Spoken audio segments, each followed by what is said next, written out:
Hello বন্ধুরা, অনেক দিন পর চলে এসেছি তোমাদের কাছে একটা নতুন ব্লগ ভিডিও নিয়ে।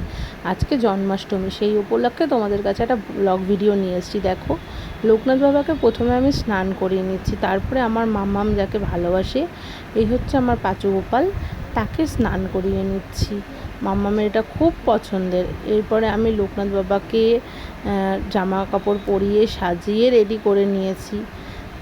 তারপরে আমি সবাইকে চরণে বসিয়ে দিয়ে ফুল দিয়ে পুজো দিয়ে আমার ভোলে বাবাকে স্নান করিয়ে তাদেরকে আমি খেতে দিয়েছি, যেহেতু আজকে জন্মাষ্টমী সেই উপলক্ষে।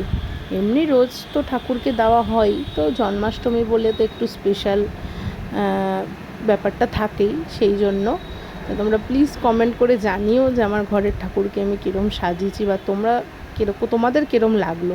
তারপরে চলে গেছিলাম একটু শ্বশুরবাড়িতে, যেহেতু আমার শ্বশুরবাড়িতে ছোটো গোপাল বড় গোপাল আমার দুই ছেলেই ওখানে থাকে, তো তাদেরকে আবার একটু দেখিয়ে তাদের জন্য ছবি তুলে নিয়ে এসেছি। ধন্যবাদ। Please subscribe my channel.